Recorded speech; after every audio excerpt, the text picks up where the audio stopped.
welcome to another episode of the Beyond Data Management Podcast, powered by HS GovTech. I'm your host, Cameron Garrison. Thanks so much for joining us today.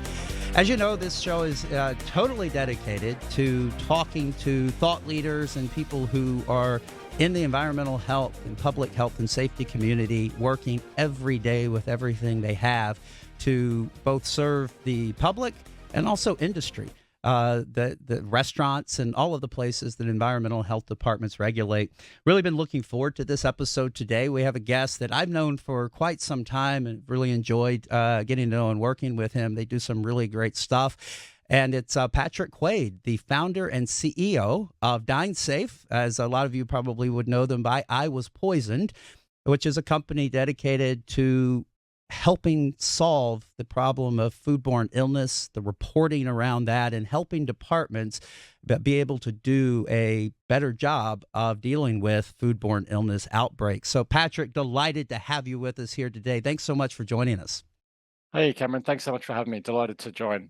So let's, you have a fascinating story, and we'll wander through a ton of topics over the course today. But let's start all the way back kind of at the beginning and origin story.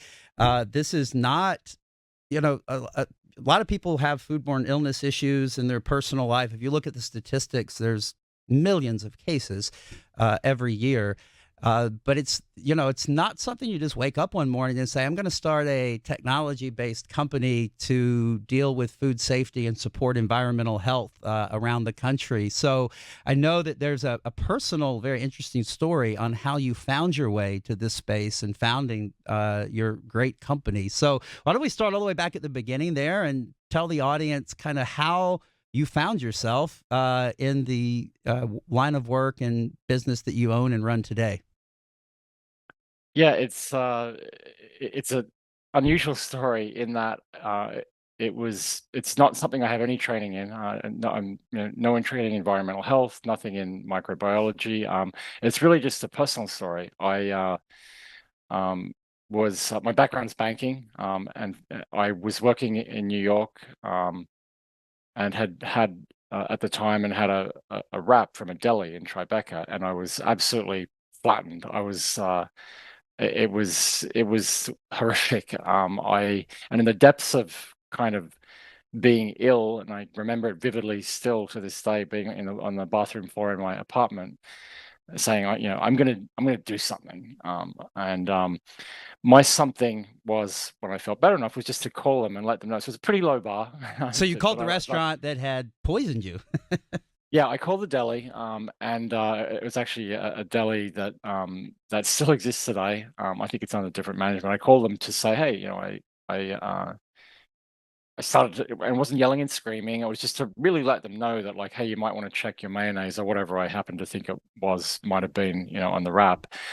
And as soon as I got to mention that I was sick, they hung up the phone, and I was like, wait a second, that's not right. Like they might be harming people all week on the back of whatever this is, simply have no interest. And I was like, there should be a website for this, and we just, it just sort of like struck me that, like, if there was some way that other people in Tribeca or beyond, throughout Manhattan could actually say, hey, I got sick there also, then that would be like very helpful information, not just to the community, but also to the deli owner, if they could become aware that this wasn't a one-off, they could, take action. At that time, I have to admit, I didn't even know that there was NYC Health had a really, a team of great people who I know and work with that, would have been interested in hearing from me. I just simply didn't know that. And at the time, I wasn't like, oh, I'm starting a company, I'm launching a business. I was just like, this should exist. You're looking for, and you're also just looking for a little bit of justice because you got really sick.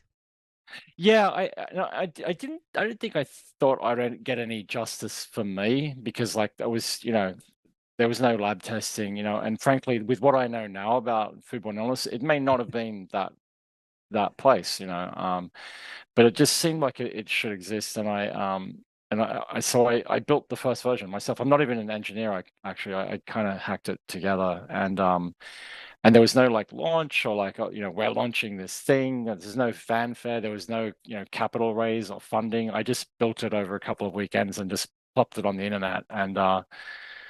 And it was also like kind of like a personal challenge, like, oh, could I, how would this work? Like, would anyone use it? It was sort of somewhat being, a curious person, naturally.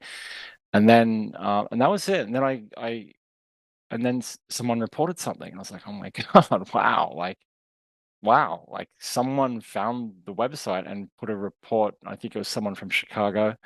I don't remember what the exact details, but I was like, okay, yeah. And it kind of, it organically kind of grew from there. And it wasn't till, later, which we could talk about, that I was like, there's a space here, there's a space here, and there's an opportunity to have an impact. And and there's also like interested parties that, not beyond just environmental health and public health agencies, but also industry, participants that want to know what people are saying. And there's an opportunity to have this self-funded, so it wasn't based on, grants or charity, or ads either, which is like one, unique feature of our site, but literally by, industry participants who care enough to want to get involved and understand what people are saying and trends and signals and stuff like that. So that was when it was like, okay, this is now, and that was over some time. I ran the site while I was still working for the bank. So you know what year did you initially put it together over a couple of weekends and put it out there? I think it was 2009 that I think that's yeah, it was around 2009 that I the incident happened, like my personal experience happened, or maybe 2008, and then I um I hacked it over, and then I had to get a domain name, and then yeah, so it's around that time Yeah. frame. I think the date of the domain name's around 2009, but I think when it actually first appeared on the internet might have been late 2009, something like that. Oh, and you picked a great domain name. It's been the same one from the start, right? iwaspoison.com. No ambiguity about that one. Yeah, I feel like, there were so many squatters on domain names even back then. So like I was like, oh, foodpoisoning.com, like all the sort of things that I might have thought of, someone was squatting on wanting me to pay the money. So I'm not paying my money for, like, this was partially an experiment. Like I certainly wasn't going to drop money buying a domain name that someone was squatting on. I feel like it maybe it wasn't the best choice. It comes off a little adversarial to some extent.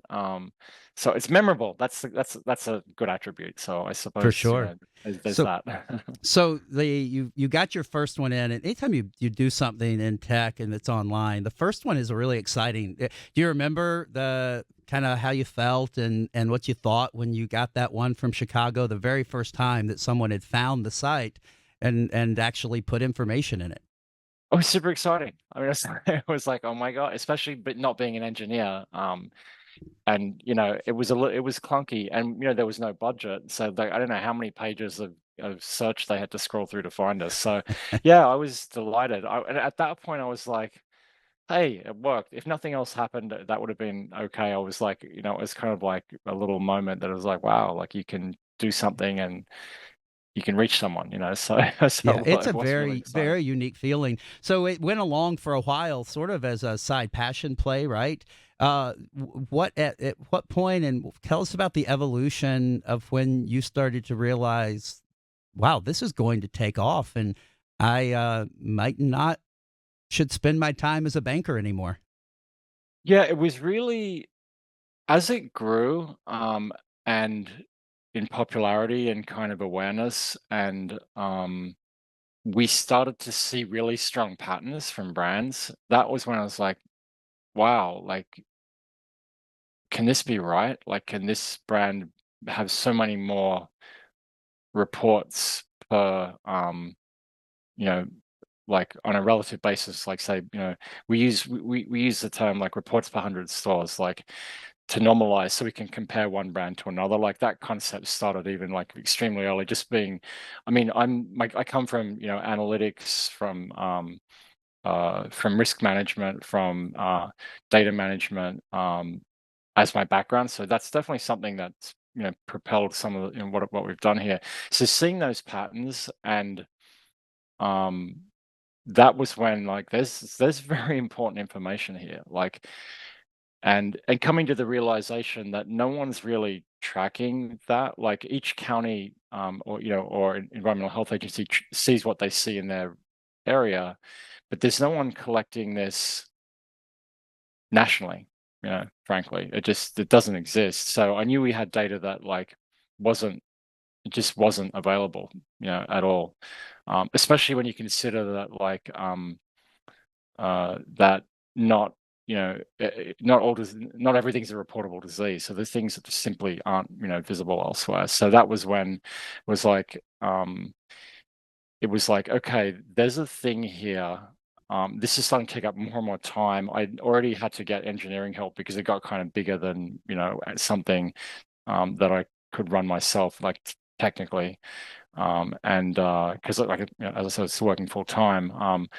So that was sort of like it's started gradually tipping into, like, well, how do just starting to think about how could and taking great interest, learning as I was going along. You have, so you mentioned industry and the ability to do analysis, especially for chains of number of complaints or illnesses per 100 stores, was a great concept.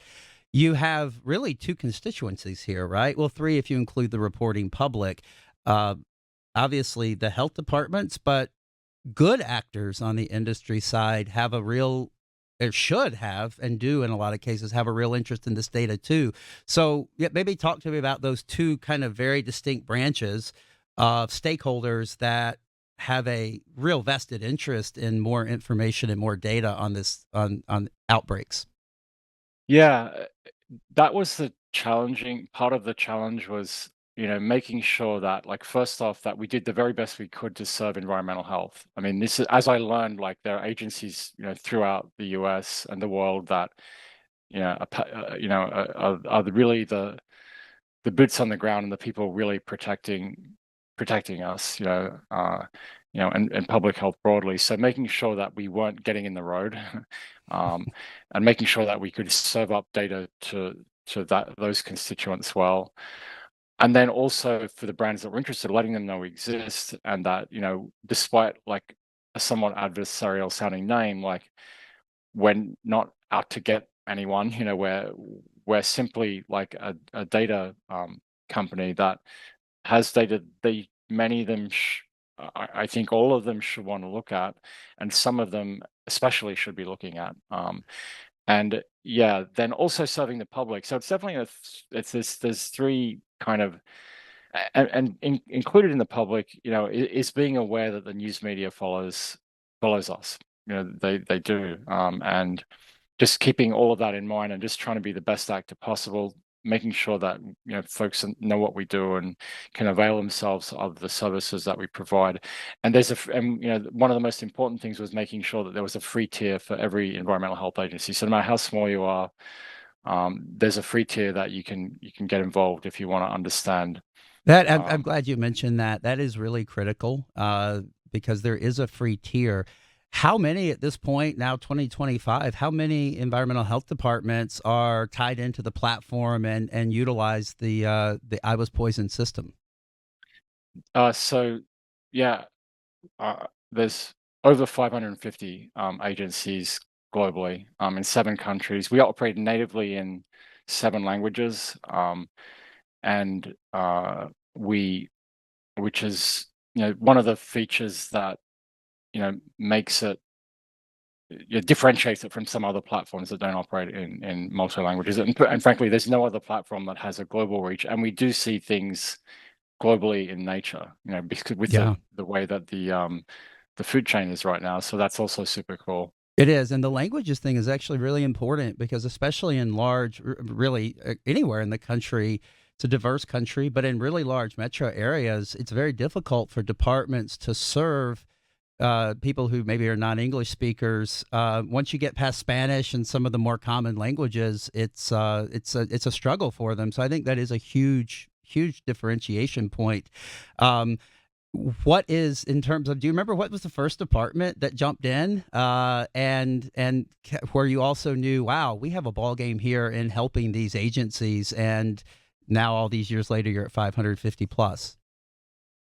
I think, funny enough, I actually moved to Austin, Texas. Actually, the first place I lived when I moved to the US was Austin, Texas. So, uh, and coincidentally, I think it was Austin, Texas. So, So I go love hook that. 'em horns. The home cooking back in 2000 when DHD, former company of mine, was started. Same exact story. Mecklenburg County Health Department in Charlotte, where I'm from, was the first to sign up. I don't know about you, but there was actually a special pride of actually serving and working with your own hometown health department. Did you experience the same thing? Well, I was living in New York at the time, and it was just purely coincidence. I think it That's wasn't any special connection I had to Austin. I think I was just going, emailing, literally cold emailing, trying to find, by hand, the, you know, the right agencies, and and literally just, yeah, cold emailing them, and You made a uh, really good point too earlier when you said, like, you go to Tribeca, you have a wrap, may or may not have been, but that's what you suspected. And you didn't actually even know at the time that there was a health department that had a program and an arm for you to actually report it to. I think even in the internet age, there's a lot of people who still probably wouldn't know that. Um, and I think that's actually something that's really important. Environmental health gets stuffed into the shadows too often. Um, and in fact, if somebody, people ask you, you're on a flight or something, well, what do you do? And you say environmental health, and they're like, oh, this, you're involved in like saving the trees or the oceans, or, it's not super descriptive. And are you still seeing that as well? That there's still a baseline knowledge gap amongst a lot of members of the public about what the agencies are that are there and what they can do for them. absolute gap, huge. And it's not just, it's even trickier than that. So just say you knew there was, um, such a thing as an environmental health agency. What if you're in a tri-state area, and Yes. you live in one area and you work in another? What if you're in an area that has, where it's handled at, there might be a regional health district. So it's actually, you might know you're in a county, but you try and find something in the county. So, oh, there's nothing there. Like someone told me that counties have environmental health, but it's actually that, it's, District 6 and blah blah blah, and whatnot. Like I'm so it's glad you mentioned that because actually, what a feature we had to add in HS Cloud Suite for that is, especially in places, Texas has, you'll have a county department, you'll have a city department. You just mentioned you have district departments, and it's actually pretty common, even with digital systems, that if you don't have a mechanism in your system to actually catch it and tell the constituent, no, based on your address, you need to call or reach out here. It's not uncommon for people to reach out to the wrong health department, even through the citizens portal for HS Cloud Suite. And you're right. That's actually another complicating factor, isn't it? Yeah, yeah. You've got, you live in Houston, but there's Houston City, and then there's, Harris County, and they have separate jurisdictions. And then, reverse in Austin, Texas, for instance, Austin City Health does Travis County, I believe. So, I think they licensed it. Yeah. So there's just Yeah. there's a lot of moving pieces for a consumer to try and, understand all that. Like then I'll, throw one additional factor in. If it's, I think, and it depends on the jurisdiction, there's less that, an environmental health agency can do when it comes to, manufactured goods. Like, a box of oatmeal, or some prepackaged food from a grocery store. Like it's it's there's a lot going on there. There really is. The alphabet soup of agencies, is, people Yeah. talk about in Washington. It's actually real in other areas too. So let's actually, for a lot of people watch this, are going to know exactly. Oh, I know who those guys are and what they do. Probably a lot of them will work with you. But tell us sort of. what is in the platform? Kind of what are the key things from an environmental health department standpoint that you guys have gotten really, really good at, and that maybe some agencies, maybe some features that you have that maybe even agencies who have been working with you may not know about? Maybe just a little bit of a drill down on the actual platform, the data you're collecting, how you interact, and tie that into departments. That's a long question, multi-part, but go ahead. Yeah, and jump in if you want to drill into something, because I'll do my best to kind of give a quick overview, and we can drill into things. We collect data from consumers. Consumers want to speak up online. That's how the world works today. It's a habit that's with smartphones being nearly 100%, penetration. Social media, is it went from not existing to being a huge part of everyone's lives. People use their phones, they post things online, and that's how they navigate their way, and they get things on. It's how they interact with the world, and that drives why people are more likely to report on a platform like and I was poisoned. So we're there to capture people who want to speak up online and have a civic sense of wanting to share information. We capture that data. We moderate the data. For the most part, where obviously, we don't have boots on the ground, so we're not, and we're not scientists. We're engineers. We're social media experts, but we're not scientists. We're collecting the data, ensuring through a variety of means that it's an authentic report. Meaning, eliminating spam, frankly, eliminating duplicates, like just keep making sure the data is as clean as possible. And bots and crazy people and Or, and I'm actually glad you mentioned that because again, not to tie it back multiple times, but I just my lived experience with a couple of platforms in the space, and of course HS Cloud Suite. Now, a lot of agencies are actually hesitant, so we give them the ability to put their complaints online if they wanted to, and they're actually hesitant. And you actually touched on one of the core reasons, because if you make it easier to report data, you'll probably start getting more because you made it easier. And that you bring a really valuable middle layer there, which is the curation and the scrubbing, right? Because if an agency sees their complaint volume tick up by, say, 40%, that's just raw data coming in, and a lot of them don't have the resources to do it. So how do you go about, if we can just spend an extra second on that particular aspect and feature, what do you all do to make sure you're sending everything through that a department needs to see, but sparing them the legwork and the time sink of having to deal with duplicates or things that aren't real, or gosh, maybe somebody trying to actually have somebody take revenge on a competitor by making them look bad? Yeah, a lot of room for hijinks in there, isn't there? yeah, and that's like a really something that I've personally focused on from the beginning, and it's where a lot of our effort goes. And it's a range of tools. We're using AI now, which has been, I know we probably will talk about AI later, but that's definitely included. We have back-end checks, systematic checks. We have escalating kind of tools to verify, authenticity. We have analytics, and we have humans. We have human reviews in the mix. We that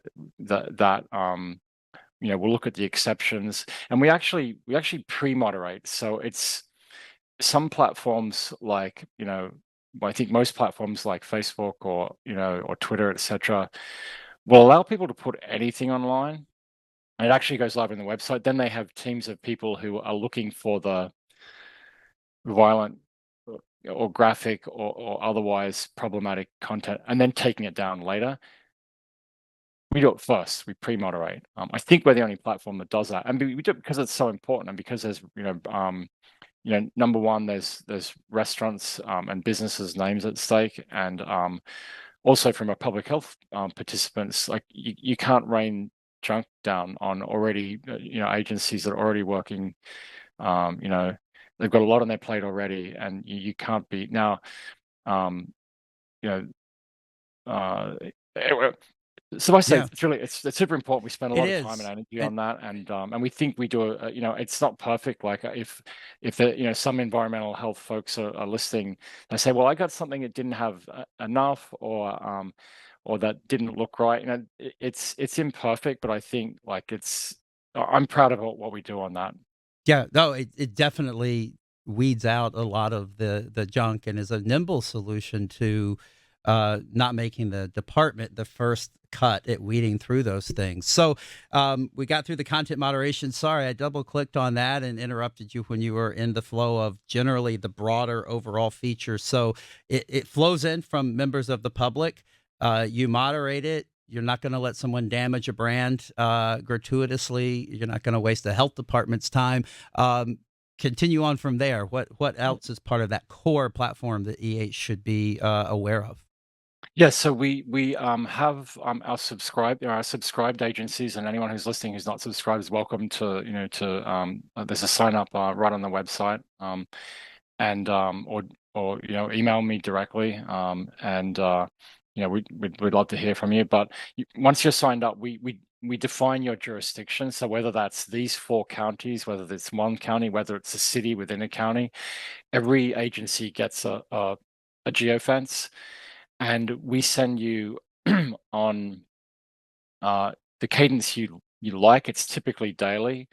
All the reports that have come through, that have passed through our moderation process, um, for the prior day, so or prior week, whatever it is that you're looking for. We recommend daily, and so you'll get an email, explaining, you know, highlighting what's happened, and we actually provide a portal where you can go through, you can look, read the report fully, you can view the images that have been attached, the videos that have been attached, any multimedia that's been attached, the receipt, uh, and whatever it is that the user's provided easily. You can direct message with that complainant to say, hey, we'd like to learn more about what happened, or whatever your approach is. The first port of call for any, in any situation, whether it's an email or a form that even an agency has directly, we know that might not be the,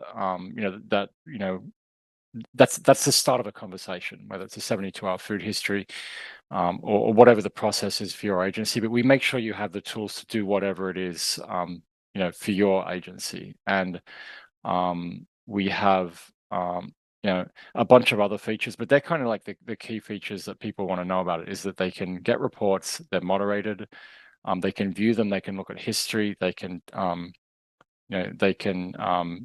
them, they can direct message with them. I mean, we have tools as well that help with the uh, voluntary retail standards, that help with compliance on that. We have AI tools that will, I think we're going to talk about AI a bit later, but we have a range of AI tools that, for instance, being able to conversationally query the food code for your area. And but that's kind of the big picture things that we do. Yeah, and I do love the fact, and you mentioned it, that you actually are allowing someone who's filing a complaint to upload a receipt, proof that you actually did eat there, or if there's something really crazy or outrageous that happens, they can upload photos or media as well. Departments are starting to natively catch up to doing that on inspections and things, but I think it's actually really important in the context of a complaint because it can add further veracity or subtract it, which is kind of the point, right? Of doing that. Yeah, and especially seeing as we take not just foodborne illness reports, but we also take food safety reports. So the chicken, the burger was, chicken burger was raw, and it's a photo of it. There was something found in the food, a photo of that. Cleanliness observations. Excuse me, I've got a little bit of a hay fever there. Cleanliness observations, so photos of that. So we welcome people reporting not just illness, but perceived infractions, which also can be of interest both to the brand and to environmental health if they're Yeah. interested in that. What kind of volume are you starting to see now on the site from the general public, the reporting side of things? I know your traffic has grown tremendously over time, but what are you seeing now, sort of average week, quarter, year, however you think of it, from a volume of report perspective? Yeah, so we can get, I mean, on a non news, non-outbreak, uh, a regular day, we could get anywhere. It can vary from, anywhere up to 200 or 300 reports a day. But if there's something, we can, it can be up to 1,000 reports a day. If there's something That's like, a lot. Actually a lot. I mean, I know there's a lot of foodborne illness, so you can just look at CDC data and see that, but that is actually quite a bit. Is there an area of the country that are more aggressive keyboard warriors than others, from a reporting perspective? well, we actually offer voice intake and SMS intake, so it's not just the keyboard warriors, but I got your point. It's even. It's really even. It's spread throughout the US. I mean, we do see that the types of things people, the types of restaurants vary in concentration, based on like certain chains that are concentrated in certain areas, stuff like that. And obviously, certain grocery chains that are focused, are typically regional in nature for the most part. So uh, there's a little bit of a demographic, household income is a little bit of a shift where you might have, slightly less reports in lower income areas. And Interesting. So, so what do you think that's telling us? Like, because we know that people are going to get foodborne illness from all socioeconomic groups, and but does that indicate to you a barrier, where maybe people don't understand what's available to them? They don't have the time. What do you think is driving that? Creating the pockets where you notice the ones that in some cases may not have as strong of healthcare plans and have the most to lose are actually reporting the least. yeah, it may be, like we think about what motivates someone to report. Is it a sense of, is there, lateral thinking to be like, hey, is there somewhere online that I can report this? Is it that? And kind of, are they, or are they too busy? Or is there a sense of like, well, um, Nobody cares, y- or I, nobody cares, yeah. or is it, or saying it another way, is there if there's a higher socioeconomic, is there more sense of like my voice matters, and like me speaking up, like is there more of a sense of agency? Is there a difference in the sense of agency that people have? So Yeah. we don't have the means Yeah, to study that, but yeah, like it it's just interesting. really it was interesting because the one thing I would say it's probably not now is a lack to access to the internet or to connectivity, because I don't know about where you are, but it seems that there was almost like a system wide upgrade. People that maybe are panhandling on corners and things where I'm from, like literally now will put a Cash App QR code on their board. So I think that we have ubiquity now of technology. So it must be some of those other social and other factors that are hard to know for sure. Yeah, and we're just looking at, we're looking at where, you know, I'll give a different example of a concentration that we see that maybe, it's about, where things are. And for instance, Nevada has like Las Vegas in particular has like a really outsized amount of reporting, per for the population of Nevada.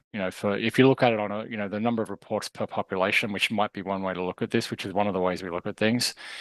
Um, but it's a destination, so they have like the restaurants per capita is enormous, there because they're serving international visitors from all around from visitors from all around the world. And if you normalize it to the number of restaurants, which we actually haven't done that. Um, then that's a factor. So destination places have more reports From because they simply have more restaurants and more people and eating more out. people in those restaurants. Yeah. So the one thing that probably is already dawning on the audience is from a surveillance perspective, you're in a unique position because if you're a department, whether it's county, region, even state, you really only have historically a direct view into your footprint, the geographic jurisdiction that you're actually serving and regulating. You're global, but for U.S. wide, you're national. And if you're getting 300 to 1,000 reports a day, those are from all over the place. So it's a hugely valuable surveillance tool, right? Because you're able to maybe see that, yeah, you got this pattern, these in North Carolina, you have these in Tennessee, and you may actually be able to find that there's actually potentially some nexus or connection, and it's not two separate outbreaks, it's one. How do you think of that, and what are some things you all have done or are doing to use that enormous lead into more of a broader macro view of the data to potentially help departments, maybe help different separate departments realize they're actually working the same outbreak? Yeah, so you know, we historically worked with the FDA as a client a lot and covered things like that. So that's been one way that we've done it. And yeah, I mean, it's having this national view is definitely unique. Like I say, even at the state level, some states don't even have an overview of their own state because it's really county driven, and there isn't a mechanism to kind of collapse everything collected from all counties up to the state level. So, and an example of like something that we come across that's kind of cool is that I use as an example is we started getting this. This is a couple of years back. We started getting reports mentioning a very specific type of oyster. Um, and they were popping up around the country, and they were being called out by the name of that oyster, and that pops up on our screen because as an anomaly through some of the tools that we use, and I'm like, what's it, it you know it was actually Hog Island oysters is the name of the oyster. So this was you can look it up, and it's public knowledge that they had an issue. So we're spotting it. So there's absolutely no way that any county or state could have ever tied that this wasn't just like, oh, uh, It wasn't coincidence, right? You were getting too many data points from the exact same food item. from that specific different types of restaurants. So we researched. Okay, so it's an oyster farm on the West Coast near San Francisco, and yeah, so we alerted the I forget which county it was that had jurisdiction there. There's also a shellfish agency. Hmm. I think there's a handful of there's two or three shellfish. I forget how many, but the one that we believed had jurisdiction. Yeah, they got in. They tested it. It was norovirus, and they shut the farm down until they were able to get a clear bill of health before they could start sending them Wow. out again. So in the So absence yeah, of I was poisoned, it's hard to say how much longer that could have gone on, right? Before the proper agencies were able to get in there and remediate and stop it. yeah, and the volume, like I want to say it wouldn't have been discovered, frankly, because the volumes, they weren't producing like a million, they weren't producing millions of tons to where it would ever be super big. And then keeping in mind that not everyone speaks up about it, and not everyone thinks like that was those oysters. Exactly. So actually, a lot. That's actually probably not just this example, but a lot of outbreaks are kind of stealthy, aren't they? Because you're right. People will attribute it to the flu or whatever the case may be, and the reporting. What do you have any recent data on actually generally how many go unreported versus reported? There's like I think the CDC has said for every one salmonella case, there's 16 or 30, and for every one case of so on, stuff like that. Like so, yeah. For us, we just know that. I mean, as much as some of our reporting level seems high, there's 48 million estimated cases a year. We're capturing less than 1%. Yeah. It's like I think we may be capturing like a large amount when you compare it to to some environmental health agencies. Maybe we capture more than for their state than they do, or similarish. And when you add all of the states up, obviously we have a lot more than any Yeah. one But it's still state or not a province. comprehend, like the majority are still going un or underreported. Absolutely, yeah. And I think what if we ever get to a point where more of a or there's greater awareness of what we do. Now people have a choice, of where they want to report, but we just know that a lot of people are going to choose to report it on an online platform. Yep, That's and if you that's what make it people do. easier, they're going to do it. So for a health department, actually, what I just said, I'm sure it's a question you get.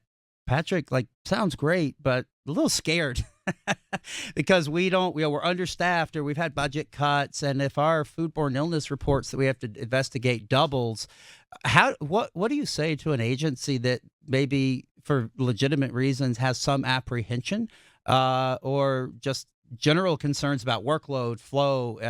What do you say to that when you get that comment or question?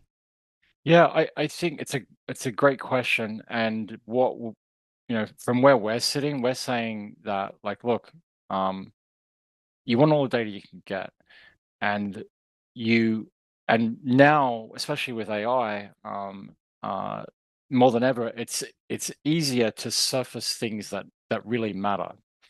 And we think that evolving, using tools to surface really important things and focusing on them. We know that, like, not every complaint can be investigated, and we think it's a really powerful opportunity to be able to bring more data in, use that combined with your own data that you have to surface like real hotspots or problem areas, focus on them. It's a Whether great, it's to great way to prevent. look at it because Yeah. also I'm gonna, I believe, and I think it probably varies jurisdiction to jurisdiction, but don't they get some discretion over from a almost statutory investigative perspective? Is there a delineation between a consumer reporting directly to the department, which in a lot of departments does require that it be reviewed and dealt with, and a lot of times in a certain period of time. If it's coming from an industry data feed source, does that give them some flexibility to maybe not have to have a full blown investigation on all of them, but use the data in the background to actually find where they should be focusing their energy on the largest impact outbreaks? Yeah, so it's arranged, is my understanding, as you put it. Like, some agencies have leeway, and I know there's at least some that have to do an investigation irrespective of the source, or at least that's their interpretation. And yeah, that's going to be a challenge. I think when you look back on this or look down the road a little, um, you know, the legislators or whoever's, like, writing policy, anyone that says, well, we'd prefer to have less information. So Yeah. because having more wins means we'd have to do more That work. road does not lead to a good place. It doesn't lead to a good place, yeah, because as there's greater adoption of this stuff, as you have things popping up in plain sight, problems in your county that can be easily seen. Like I say, news media follow us. Like, they're not only reporting about things that they're reporting on the things that they see fit. Yeah. And they'll take all sources. So it doesn't reflect well on an agency if there's things in plain sight that you're not following up on because, like, a policy says X, Y, or Z. When it's clear that, like, that there's adjusting that. And I think that's probably the route that'll happen, is policy will get adjusted to where it's like, hey, there are 48 million people getting ill. Do we want them to speak up? Yes. Yep. As Yep. guardians of our community, we'd like them all to speak up. Would that be more report if they all did? Would that be more reports than we could physically handle? Yes. Yeah, that's Absolutely. right. Two things can So be true at then, the same time, right? But yeah, actually, not to we're 5 years out from it now, so I think everybody's tired of tying back to that example. But I don't think that's that dissimilar to debates that were had once COVID testing really ramped up in the early days, right? You had people that said, "Well, you're reporting it's looking worse than it is because you're just looking for it and doing more testing." And you had people who are like, "No, we want to know. We want to know what's going on in the community." Not completely dissimilar, right? yeah, 1,000%. You want to know, and if you have, and if you adjust yourself to, adjust your approach to deal with this like larger volume of data in a different way, and it's not going to be inspecting, whether it's COVID, it's not going to be going to everyone's home and, or it's not going to be following up on each single thing. But when there's a very big cluster in an area, there can be a communication about that can be really meaningful for public health in that Yeah. area. So yeah, it's a great parallel, and I think the more counties, as they step out of like, hey, this investigating every complaint only worked when no one complained. Yeah. um, and That's right. very almost no one A- complained, a- and so like the next step is some really a big win for the constituents. And it's a big win for environmental health if you're freed from the barrier where we have to. If and now we're focusing our attention on things where there are clear signals. So I think that would put a Yeah. spring in anyone's It's step, a knowing game that changer. And you're right. In yeah. fact, this is not the only area, and we are going to talk about AI in a few minutes. But as, as you know, the policy hasn't had time to catch up to that either. So actually, there'll be several areas where policy will have to evolve to emerging technology. Um, you've done a lot of media as well, right? Tell us a little bit about some of the media you do, and you actually mentioned a little bit earlier that this is a topic, and especially episodic when outbreaks happen, that does get a lot of media attention. And I think you've done a really good job of partnering with them, and not in a sensational way. It's always a fine line, right? But talk about the media interest and maybe a proper role for media in playing a constructive role in mitigating and doing better about protecting the public from foodborne illness. Yeah, I mean, it's not something we've sought out. It's the media's come to us, and it's been an evolution of thinking about like, well, we owe a duty of care to the people who've entrusted us with their data to communicate. So, we'll make data available where there's interest, but we're not, Yeah, you're not actually it's looking for the airtime, right? And for the record, we invited him here today. He didn't invite himself. that's uh, that's true. yeah, Yeah. but it is a topic that is well, another difference. You were talking about how volume of data. It's not just technology that's going to increase that data volume, right? And one of the reasons the media is interested is we're now at a country of 340 million people, and if you look at the trajectory line of the average person, the average consumer, and how often they eat out now compared to even 15, 20 years ago, the traffic into restaurants across all socioeconomic groups is way up in this busy modern time that we have. So from that perspective, it just makes sense, right? There's going to be more data. The media is going to be interested. I always tell people there's nothing more intimate. Well, there's a couple of things, but not that we'll talk about on this podcast. But ingesting something has to be in the top three, right? You're trusting a perfect stranger to prepare something that you're literally going to put into your body, and so that there's a reason that people care and that the media finds it to be a reportable topic as well, right? 1,000%. And then like I'll put one extra additional layer on top of that is the finance sector, who's also had a great interest in what we do for in the case of publicly listed companies. And it's absolutely true that like an outbreak from a publicly listed company will get different media attention Hmm. than like a mom and pop. Like that's a fact. And in fact, Yeah, you think you know, Chipotle, Jack in the Box, right? In fact, most people could name two or three of those big outbreaks off the top of their head.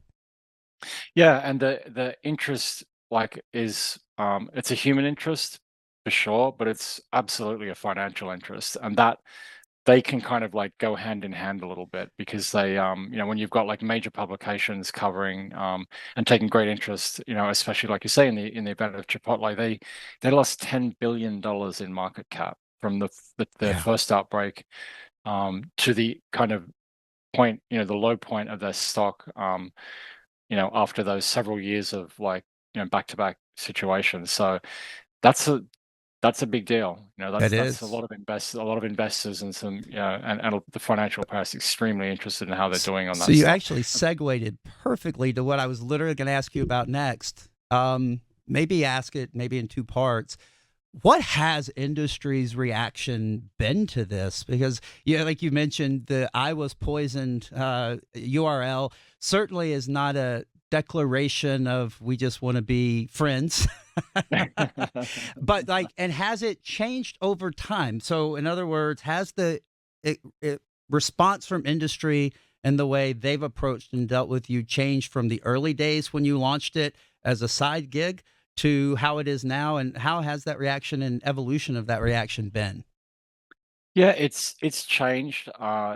It's I think so we have DynaSafe, which is a friendlier name, I hope, and dynasafe.com is our business to business service that provides benchmarking. It provides alerts, hotspots. We think direct messaging. So a lot of the same, a lot of similar features, but some additional ones. Uh, uh, that are particular for industry, including our scorecards. So a restaurant chain can see relatively how the rate of foodborne illness reporting for their brand versus our overall benchmark, and then versus a set of their own self-selected peers that they'd like to compare themselves to see how they perform, and that's reports per 100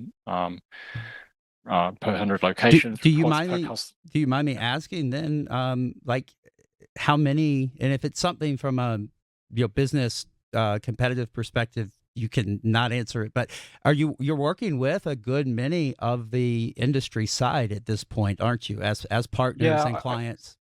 yeah, I won't get into numbers, but I'll yeah, but we are, and it's growing, but it's definitely there's definitely still companies that are simply uh disinterested. Yeah, head in the is that head in the sand? Is that just they don't want to spend the money? Like and I know it's probably a lot of things, but do you have a general feel for ones that just seem to not care less where that's coming from?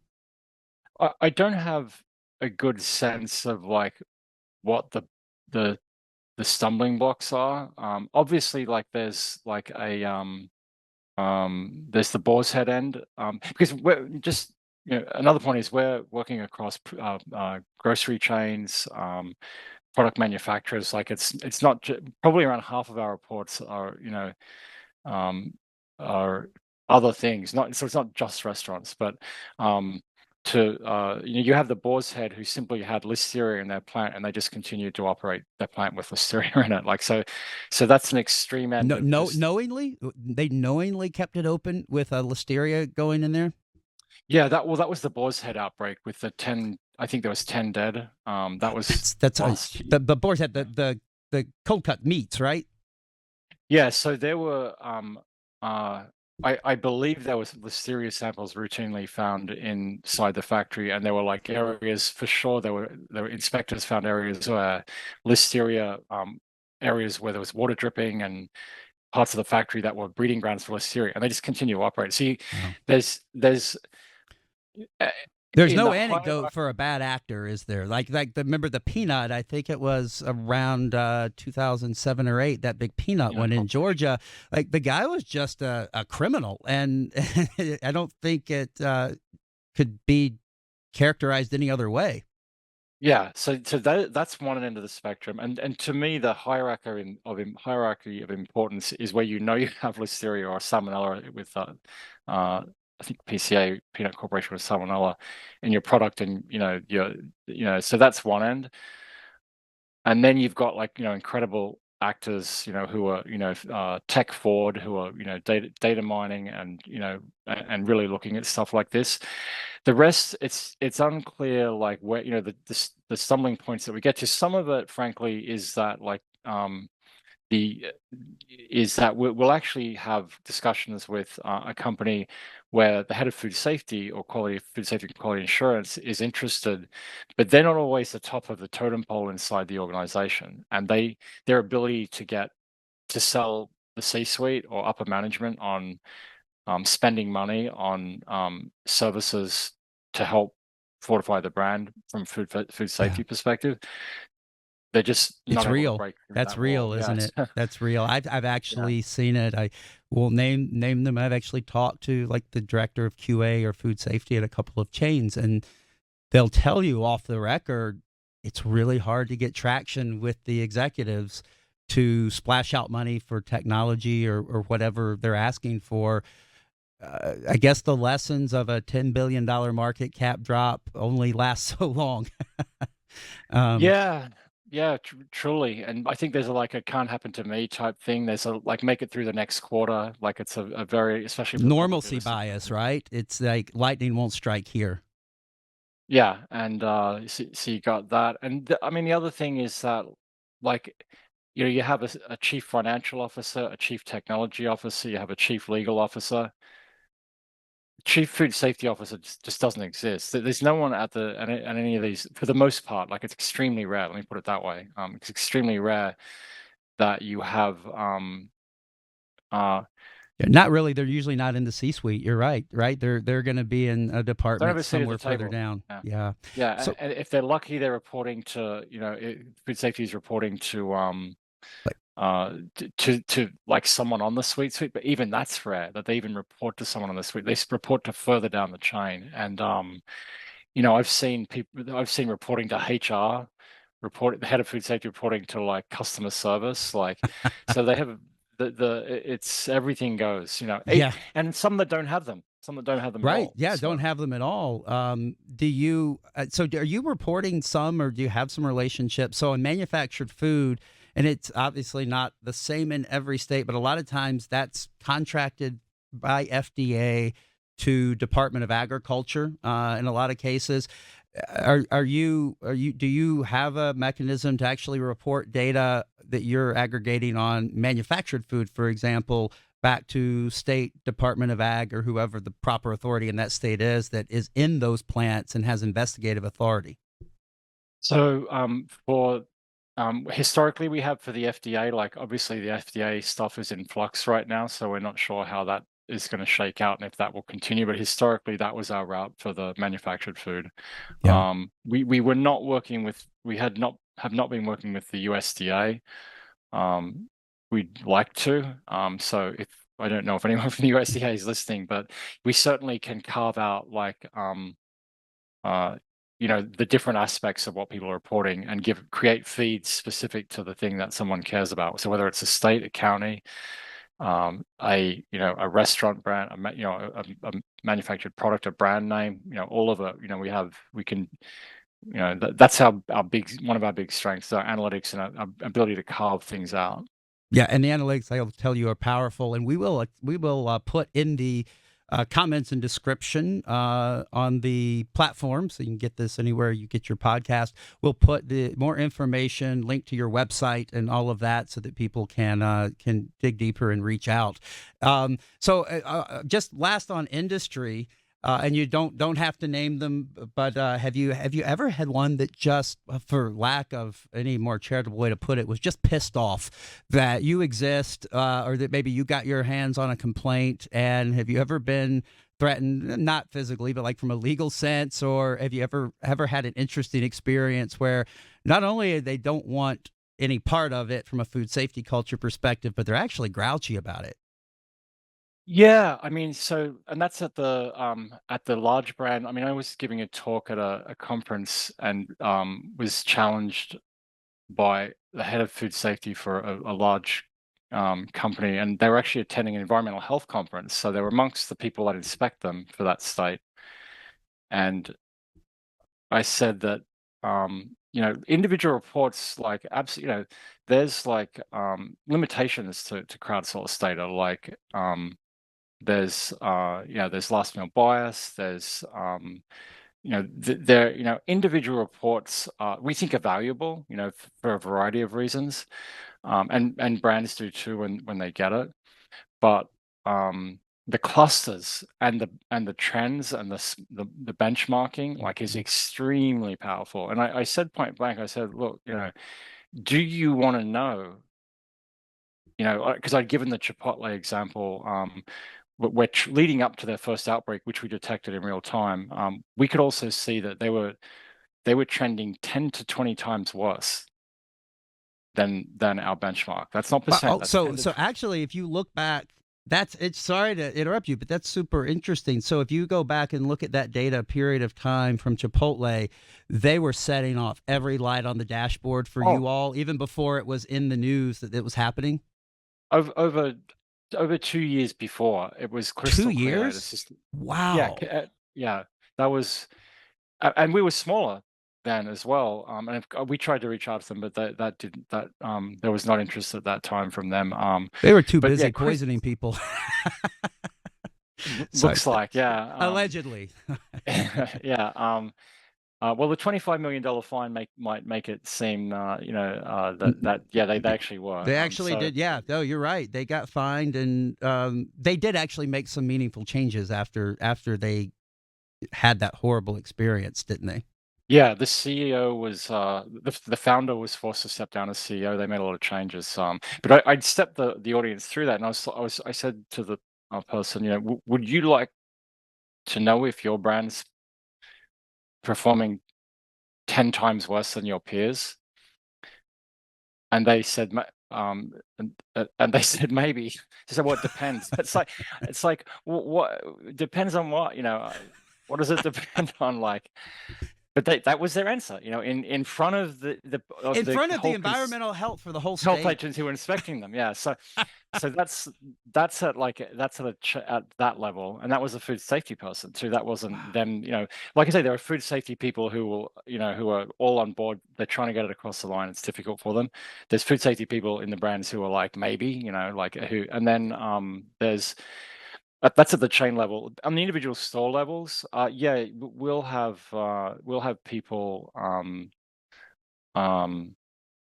be upset, and we explain that, ultimately people know that, that people have a right to post things online. As long as we're not posting them, there's no legal. So we've never had any legal situation where that's how the internet It's works. the ultimate of don't shoot the messenger, right? Like, you don't author these reports. You're not out soliciting them from people individually. The data is what the data is.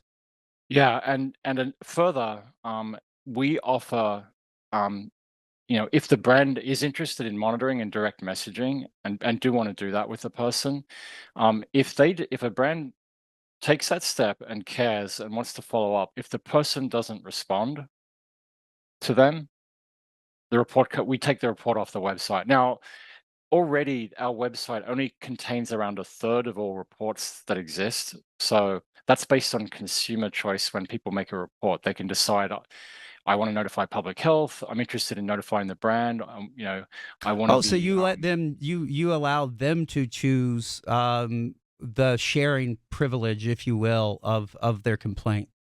Yes, and if a brand reaches out and says, that brand will, we say, hey, we offer them, say, hey, this is just a fraction of the reports. If you'd like to see all the reports for your brand, where the people have opted in, which is almost 100%, then you're welcome to do that. But we also say, if you message someone and they don't come back to you, we will take the report off the front end. And the reason we do that is because that's the right thing to do. Like, if a brand's monitoring the data, sees you had an issue, reaches out to help try and resolve it, you don't get to blank them. Yeah, no, that's right. You have to stand up and follow through. That makes a lot of sense. If you want to keep your report on the website, if you don't, then now we keep that data as a data point, because there's often cases where people just don't want to respond. Like, that's a fact, and that also goes for that's also true of outbreaks, where we will have 30 or 50 or 100 people sick from a given restaurant or a given thing. And it goes on to be confirmed by environmental health that yes, that was Clostridium, that was whatever it was.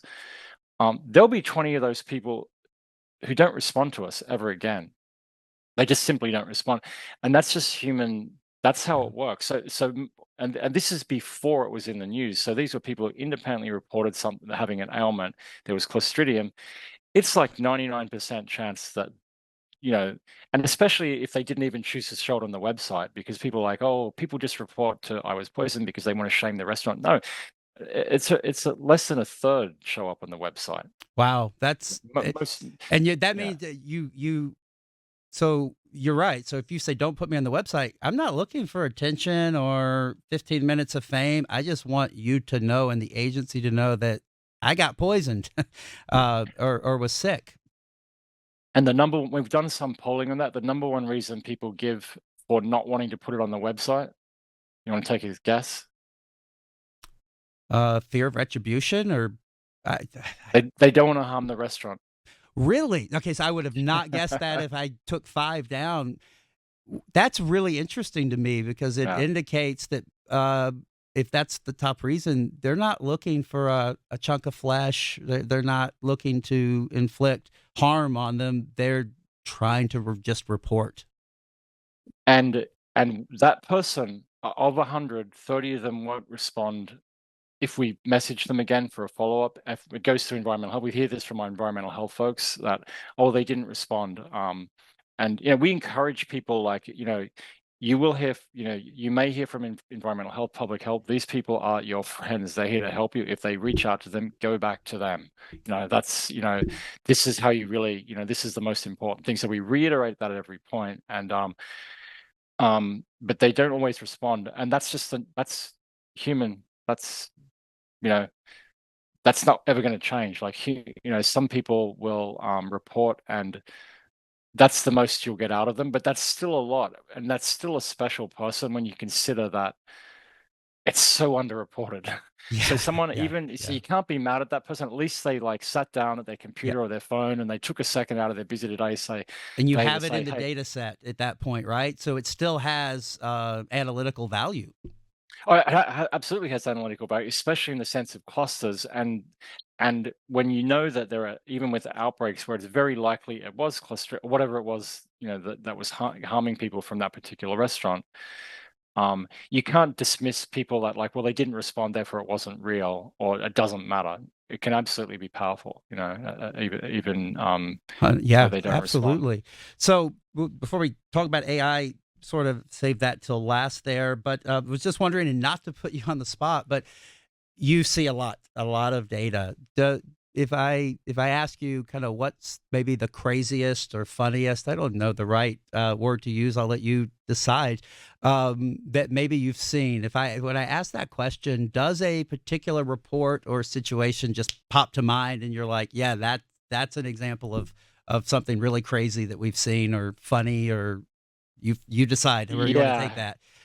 that. I mean, we've seen, like, people are beautiful. Like, they right. I mean, like, absolute empathy, and with every single person. But, like, there's some incredibly colorful and crazy stories. I mean, some of the craziest ones are, and disturbing ones, frankly, are the observations, where they've actually taken footage from inside the back of Oh, that's the right. back You're of the getting kitchens. videos and pictures. Okay, tell me more.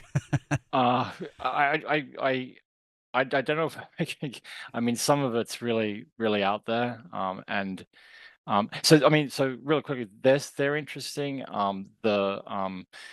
Just the beautiful, colorful ways that people go when they're unprompted, and they're describing the music that was playing in the background. That is, Frank Sinatra was playing, and I'm like, that it's like, I'm not sure how that was, like, they were quite that one. They were like, all I could hear was Frank Sinatra play. It's like they're going to great deal, which is really, And just, they uh, you ruined know, Sinatra for me. Now every time I hear "Old Blue Eyes," I feel like I have to run to the toilet. but one of my, like, I don't know when I got this report in particular, but like, like, a lot of them are very colorful and long, and writing an essay about what happened to them. One of the ones that stuck with me, that I might have come after we'd had a series of really long ones, that was something like, 12 noon. Caesar salad. 11 p.m. The dams broke. Out. I'm like, Out. it's like the dam. That was the end of the. That was it. The dams broke. I was like, that's Well, that really, got it. That sums it up perfectly. it does So not it's leave like, anything to the imagination, does it? yeah. Like, I'm pretty sure I get the picture. And you also had mentioned first meal bias. You must see that a ton, right? Like the person, it's like 20 minutes ago, I was at Cracker Barrel. By the way, that I used the name just randomly. They actually have a pretty good record from information I see. But somebody's like, grandma's coming home from Cracker Barrel. 30 minutes later, she's sick. And automatically just reverts back with that last meal bias to saying it was that, even though there's virtually almost none of those pathogens that would do that in 25, 30 minutes. So toxins will do it can do it within minutes. Physical and chemical contamination can do it within minutes. So we always let people, and we actually get comments like, well, that's impossible. Foodborne illness doesn't start until after whatever hours they have in their Right. mind. And that's Staph true is, for like the run of the mill, your E. coli's and salmonella and things, right? But you make a good point. Toxins and chemical exposures are a totally different animal. yeah, and even staph as a biological is 30 minutes, so can be 30 minutes. But one thing that's like really interesting about those is that, and we never tell people that, if someone, like to your point, someone says, we just stayed at McDonald's 30 minutes ago, now I have norovirus. So, okay, so either you don't have norovirus, or if you do, it wasn't from KFC. Now, so that's a flawed report, okay, but it's still very valuable. The reasons it's valuable to a county, to some counties who do this, is that you care about like where they ate, where they might have got that if it was norovirus or norovirus-like symptoms, but you also care about where they work. If you're making sure that, hey, if you work in daycare, don't go to, because a lot of people don't know when they have norovirus or norovirus-like symptoms. It's like you can be contagious for like the next 72 hours. Can't remember the exact hours, but like some amount of time. So environmental health will do follow-ups on when norovirus-like symptoms are happening and making sure that these people don't go and work at the daycare or don't go back to work at the aged care or the places that norovirus can have a big impact. If you're KFC, and I just picked KFC out of thin air as well. If you're KFC, you on one hand you could be like, well, it wasn't us because norovirus onset is longer than 30 minutes. But what you do care about is if someone with norovirus was just in your restaurant for a different reason, in that if they touch the door handles, if they touch the tables, like they were massively contagious, at that time, most likely. That's a So great point. That's a great there's point. there's there's there's data points even out of a flawed report, and now also with environmental health, you can still do the 72-hour food history, Right. and And they follow still back do the up things. and actually work it the scientific way from there. But there's Yeah, actually, so what that means is it's truly, there's no such thing as a bad report as long as it's honest and true. yeah, All data going into that bigger blob of data, if you will, has a lot of value, right? yeah, 1,000%. Yeah. Super interesting. So I don't want to run out of time before talking about AI. It's actually something you and I have had numerous conversations about. And matter of fact, shameless plug. I believe, Patrick, we're going to actually be doing a presentation together at NEHA coming up, NEHA in Phoenix. And of course, HS GovTech will have a huge booth presence. We'll be doing some fun games. In fact, we did Jeopardy last year. We're going to be doing Environmental Health, or Family Feud, and it'll be fun. More details are going to get released on that as we get closer to NEHA. But the topic that we will be talking about is AI and emerging technology for environmental health. On the issue of foodborne illness, if you want to high level, the one thing I'm super familiar with, and we've been looking at here together, is the concept of virtual agent for foodborne illness complaint reporting to an agency, because especially large department agencies, you have very diverse communities. I think this AI will be speaking 39 languages, somewhere about that, and whether it's text or email. Uh, Tell me if the way I view it from a value proposition is too myopic, but it really helps a department be more forward because they cannot staff a phone line with a person or a text response line 24 hours a day, and you certainly wouldn't be able to staff for that many languages. It is one of the big benefits, top level of what you're about to describe with AI coming into the fold here, that it makes it a bit easier and more accessible for all members of a community to report, building off of what you were just talking about, that all data is super important in this particular arena. Yeah, it's, I mean, there's so many benefits from, it's not just the accessibility, it's also being there, being there when it's needed. Not just, to help the consumer out, but we know that there's a tail off. If you can't answer, it's a callback or a follow-up. Catching people when they're most inspired is the best time, and having a 24/7 assistant like that is a game changer. I mean, the ROI on staffing it, the increased accessibility, and being there for people when they need it Yeah. is really exciting. I am. My the team here has actually laughed at me a little bit, not in a condescending way, but it I've been working with environmental health departments for 25 years now, and so I've seen a lot in that period of time, and so it takes a lot to get me really cranked up. But the integration of AI into tech stacks, whether that's HS Cloud Suite, the platforms that your company is on the food safety side doing, really, really get me excited because I think it's transformational at the end of the day.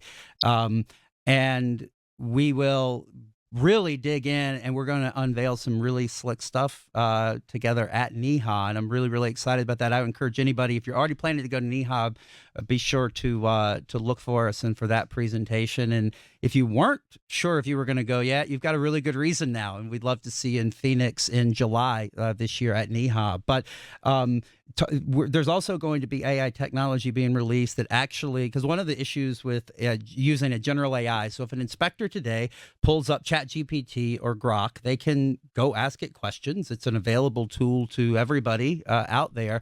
But the perspective that the AI has and the information that it's choosing to put weight on and value and answering, especially a scientific or a health question that an environmental health specialist would be asking, sometimes can leave a little bit to be desired. And so one of the things I'm so really excited about that is coming is an AI that is trained exclusively on FDA, maybe their state or local regs, and it trains on that as the source of truth.